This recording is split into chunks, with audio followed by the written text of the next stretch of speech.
Hello guys, welcome back to study chefs. तो आज हम स्टार्ट कर रहे हैं बिजनेस स्टडीज क्लास +2 का। So without wasting any time let's start the video. तो हमें पहला बिजनेस स्टडीज पढ़ने से पहले हमें ये बताना चाहिए कि बिजनेस का मतलब क्या होता है। बिजनेस आपने नॉर्मली सुना होगा, तो मैं ये क्लियर कर देता हूँ। बिजनेस का मतलब ये नहीं होता कि जो बड़ी बड़ी कंपनीज चल रही है या फिर बड़ी बड़ी इंडस्ट्रीज चल रही है वही बिजनेस होता है। बिजनेस का मतलब एक छोटी सी दुकान भी हो सकती है जो कि आपके घरों के इर्द गिर्द आसपास कहीं पे भी कुरकुरे वगैरह जहां से आप लेते होंगे, वो भी बिजनेस ही है एक तरह का। बस ये है कि वो छोटा बिजनेस होता है जिसे हम स्मॉल स्केल भी कह देते हैं। ठीक है, हम उसे स्मॉल स्केल बिजनेस भी कह देते हैं। इसके बाद बिजनेस में आता है मिडल स्केल, ठीक है ना। फिर उसके बाद आता है लार्ज स्केल, और लार्ज स्केल में आती है हमारी बड़ी वाली कंपनीज, ठीक है ना। जैसे कि इनके वर्ड्स ही बता रहे हैं कि स्मॉल स्केल मतलब छोटी, जैसे कि एक दुकान है। मिडल स्केल उससे थोड़ी बड़ी, छोटी सी फर्म पर स्मॉल से बड़ी हो जो। और उसके बाद आता है लार्ज स्केल, जैसे कि कंपनीज, इंडस्ट्रीज, फर्म्स वगैरह वगैरह, जिसे आप नॉर्मली बिजनेस कहते हो। तो पहला तो मैं अपने आपके मन से ये क्लियर कर दे कि शॉप छोटी से छोटी हो चाहे बड़ी से बड़ी हो, ये भी एक तरह की शॉप ही है, कहलाएगी वो बिजनेस ही। तो आज हम पहला स्टार्ट करते हैं बिजनेस का पहला चैप्टर, जो कि है nature and significance of management. मैं यहाँ पे नाम लिख देता हूं, nature and significance of management. अब मैं यहाँ पे एमजीटी लिख रहा हूं। एमजीटी का मतलब है मैनेजमेंट, ठीक है। मैं आपको समझाने के लिए एमजीटी लिखूंगा हर जगह पे। तो आज हम मैनेजमेंट के बारे में सबसे पहला पढ़ेंगे। सबसे पहले तो मैनेजमेंट का रोल क्या होता है किसी भी बिजनेस में। मैनेजमेंट का रोल क्या होता है किसी भी बिजनेस में, हमें ये पता होना चाहिए। अब पुराने टाइमों में होता था कि जिस बंदे की दुकान है या फिर जिस बंदे की कंपनी है वही उसके काम हैंडल करता था, ठीक है ना। तो यानी कि जो ऑनर होता था, ऑनर किसका, बिजनेस का, वही उसका मैनेजर भी होता था, ठीक है ना। ये पहले के टाइम में होता था, पास्ट डेज में। लेकिन अब कॉन्सेप्ट चेंज हो चुका है। अब ऑनर अलग होता है, बिजनेस अलग होता है, ठीक है ना। क्योंकि ऑनर को बड़े डिसीजंस लेने होते हैं और मैनेजर को, यानी कि जिसमें आ जाता है मैनेजमेंट, मैनेजर मैनेजमेंट देखता है, ठीक है ना। जितने भी मैनेजर होते हैं, एक मैनेजर नहीं होता, department manager, board of directors etcetera बथेरे होते हैं, जनरल मैनेजर, जीएम जिसे हम कहते हैं। तो वैसे ही मैनेजर्स जो होते हैं वो मैनेजमेंट देखते हैं, ठीक है ना। यहाँ पे चाहे आप ऐसे लगा लो, ये आपको समझाने के लिए जस्ट। तो अब जो मॉडर्न कॉन्सेप्ट है उसके अकॉर्डिंग ये दोनों डिफरेंट होते हैं, क्योंकि ऑनर के पास इतना टाइम नहीं होता कि वो डे टू डे अफेयर्स देख सके बिजनेस के किसी भी अपने, ठीक है ना। तो फिर वो अपॉइंट करता है मैनेजर्स को, जो कि बनाते हैं मैनेजमेंट, और मैनेजमेंट देखती है उसकी वर्किंग कंपनी की या फिर कह लो शॉप की। अगर जब हमारे पास सिंपल छोटी सी शॉप है, स्मॉल सी शॉप है, तो जो घर वाला जो उसका मालिक होगा वही उसका मैनेजर भी होगा, ठीक है ना। ये तो आपको पता ही है। कोई घर पे, जैसे आप में से भी कईयों की दुकानें होगी, आपने कोई स्पेशल बंदा थोड़ी रखा होगा कि जो उसको मैनेज करे दुकान को, आप ही खुद ही मैनेज कर लेते होंगे। तो छोटे बिजनेसेस में ये अभी भी वही सेम चीज है, बस बड़े में ये कॉन्सेप्ट चेंज हो गया थोड़ा सा कि दोनों अलग अलग हो चुके हैं, ठीक है ना। तो अब हम मैनेजमेंट की डेफिनेशन देख लेते हैं। ये पहले हमने समझा मैनेजमेंट का रोल क्या है, मैनेजमेंट क्यों है, क्या है मैनेजमेंट। और मैनेजमेंट का बड़ा इंपॉर्टेंट रोल होता है क्योंकि उसने डे टू डे अफेयर्स को देखना होता है और उसके अकॉर्डिंग डिसीजंस लेने होते हैं किसी भी बिजनेस के। तो मैनेजमेंट की डेफिनेशन देख लेते हैं। मैनेजमेंट होता है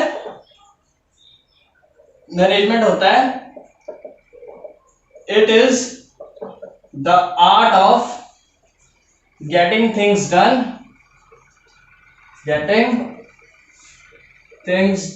done through others, ठीक है ना। जैसा कि इस लाइन से क्लियर हो जाता है, ये आर्ट है, यानी कि ये कला है, ठीक है ना। ये कला है किसकी, ये कला है getting things done through others, दूसरों से अपना काम निकलवाना, कह लो आप, दूसरों से अपना काम निकलवाना। दूसरों को कहना कि आप मेरे लिए ये काम करो, मैं इसके लिए आपको पे करूंगा, यही है मैनेजमेंट का मतलब। अब ये डेफिनेशन दी है हमारी, ये ट्रेडिशनल डेफिनेशन है, वैसे मैं कह लूंगा आपको तो ट्रेडिशनल डेफिनेशन है ये, ठीक है ना। ये किसने दी थी हमें डेफिनेशन? ये दी है मैरी पार्कर फॉलेट ने, मैरी पार्कर फॉलेट, इसने हमें ये डेफिनेशन दी है। और ये डेफिनेशन इंपॉर्टेंट है, आपको ये याद भी रखनी है। सिंपल है, आपको ये नाम लिखने की जरूरत नहीं है, डेफिनेशन बड़ी सिंपल है। It is the art of getting things done through others. इसके अलावा हम मैनेजमेंट को क्या कह सकते हैं? Management it is the art of, it is the art नहीं कहेंगे अब हम इसमें, अब इसमें हम प्रोसेस लगाएंगे यहां पे। It is the process of, किसका प्रोसेस है? Designing and maintaining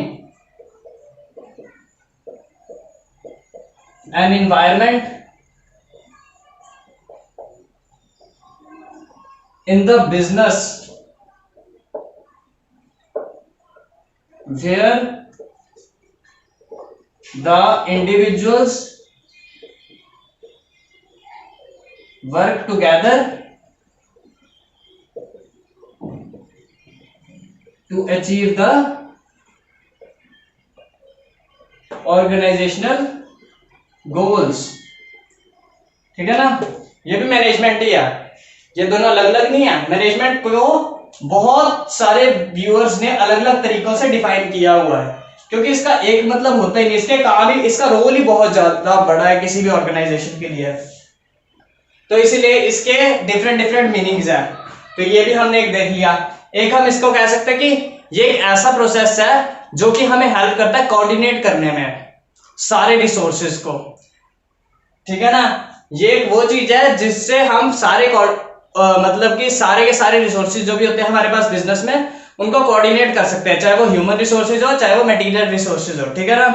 physical resources भी जिन्हें हम कहते हैं, उनको कोऑर्डिनेट करने के लिए हेल्पफुल होता है, लेकिन किस किस की मदद से?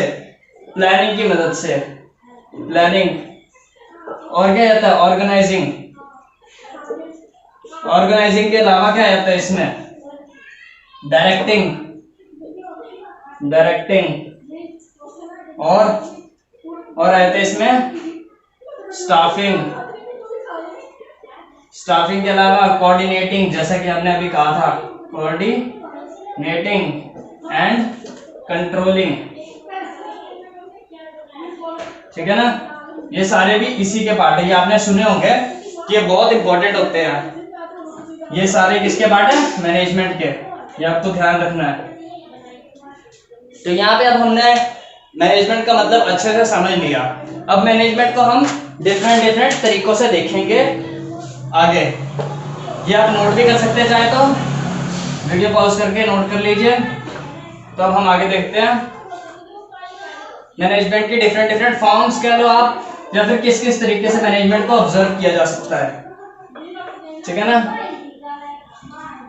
अब हम देखते हैं मैनेजमेंट। सबसे पहला management as an activity, activity, ठीक है। अब हम देख रहे हैं इसको एक्टिविटी के नजरिए से, जैसा कि मैंने आपको बताया था। पहला हमने डेफिनेशन में क्या पढ़ा? आर्ट, दूसरे में हमने देखा प्रोसेस। वैसे ही अब मैं आपको वन बाय वन सारे एक्सप्लेन करूंगा। पहला हम देखते हैं एज एन एक्टिविटी। तो एक्टिविटी क्या होती है? एक्टिविटी कुछ भी हो सकती है, जैसे कि आप चल रहे हो, वॉकिंग इज एन एक्टिविटी, आप खेल रहे हो, आप खाना बना रहे हो, ये सब एक्टिविटीज है, ठीक है ना। आप पेन पकड़ के यहाँ चला रहे हो, आप पढ़ा रहे हो, ये सारी एक्टिविटीज कर रहा हूँ मैं जो बोल रहा हूँ वो भी एक एक्टिविटी है, ठीक है ना। वैसे ही मैनेजमेंट भी एक एक्टिविटी है। मैनेजमेंट कौन सी एक्टिविटी है? जो कि गाइड करती है ह्यूमंस को गाइड करती है कि वो ऐसे काम करे कि जो ऑर्गेनाइजेशनल ऑब्जेक्टिव्स है वो अचीव कर सके। ये एक एक्टिविटी है दैट गाइड्स ह्यूमन रिसोर्सेज, ठीक है, human resources in such a way or manner so that organizational objectives can be achieved, ठीक है। ये मैंने आपको बता दिया। तो एक्टिविटी क्या हो सकती है, कुछ भी हो सकता है, खेलना, पढ़ना, बोलना। यहाँ पे मैं पढ़ा रहा हूँ, बोल रहे हो आप, लिख रहे हो आप, खाना बना रहे हो आप, खेल रहे हो आप, ये सारी एक्टिविटीज है। वैसे ये भी कौन सी एक्टिविटी है जो गाइड करती है ह्यूमन रिसोर्सेज को। ह्यूमन रिसोर्सेज का मतलब है हम जो किसी बिजनेस में काम कर रहे हैं, वर्कर्स उसके, एम्प्लॉयज उसके, ठीक है ना। तो उनको ह्यूमन रिसोर्सेज को ऐसे गाइड करना, गाइड का मतलब आपको पता ही है ना, रास्ता दिखाना कह लो। तो इस तरह से गाइड करना कि वो जो ऑर्गेनाइजेशनल ऑब्जेक्टिव्स है उसको अचीव करने में हेल्प कर सके, ठीक है ना। पहला हमने पढ़ लिया इसका मैनेजमेंट एज एन एक्टिविटी। दूसरा आप देख लेते हैं, दूसरा क्या है, ये मैं सेम ही नोट कर देता हूं। मैनेजमेंट एज अ नाउन, ठीक है। अब हम नाउन के तरीके से देख लेते हैं। अब नाउन आप कहोगे, नाउन तो हम इंग्लिश में पढ़ते हैं भाई, ये वही वाला नाउन है, टेंशन मत लो, ये कोई नया नाउन नहीं आया है भाई, जिसमें हम कहते हैं कि हर एक मतलब जगह का नाम हो, पर्सन का नाम हो, वैसे ही। तो मैनेजमेंट एज अ नाउन, यहाँ पे एन नहीं आएगा, यहाँ पे ए आएगा, ठीक है ना। फिर आप कहोगे गलत लिखते हैं सर। तो एज अ नाउन हम इसको स्टडी करें तो मैनेजमेंट क्या है, मैनेजमेंट है, मैनेजमेंट के अंदर पहले तो मैंने आपको बताया कि मैनेजमेंट में क्या इन्वॉल्व होते हैं, मैनेजर्स, ठीक है, मैनेजर्स इन्वॉल्व होते हैं इसमें। अब मैनेजर्स में क्या कौन कौन आ जाता है, कह लो आप, मैं बता दूं आपको, बोर्ड ऑफ डायरेक्टर्स, मैंने पहला भी आपको बताया था, जनरल मैनेजर, मैनेजर्स, ठीक है, क्या कहते हैं इनको, जीएम। और कौन आए थे इसमें, सुपरवाइजर्स, डिपार्टमेंटल हेड्स, ठीक है, हेड्स, और इनको डिपार्टमेंटल मैनेजर्स भी कह देते हैं हम, ठीक है ना। तो ये सारे जो होते हैं ना एज अ नाउन, इसमें हम ये सारे पर्सन्स को इंक्लूड करते हैं। आपको पता है कि नाउन क्या होता है, किसी भी जगह का नाम, किसी भी चीज का नाम, किसी भी बंदे का नाम, किसी भी वस्तु का नाम। तो वैसे ही यहाँ पे हम क्या इंक्लूड करते हैं, जब हम इसको एज अ नाउन देखते हैं तो इसमें क्या क्या इन्वॉल्व होता है, board of directors, general manager, supervisors, departmental heads या फिर managers etcetera. As a noun इसका मतलब यही है, ठीक है ना।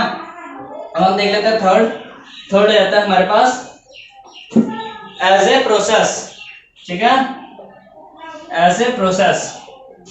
अब प्रोसेस के तरीके से देख लेते हैं भाई इसको।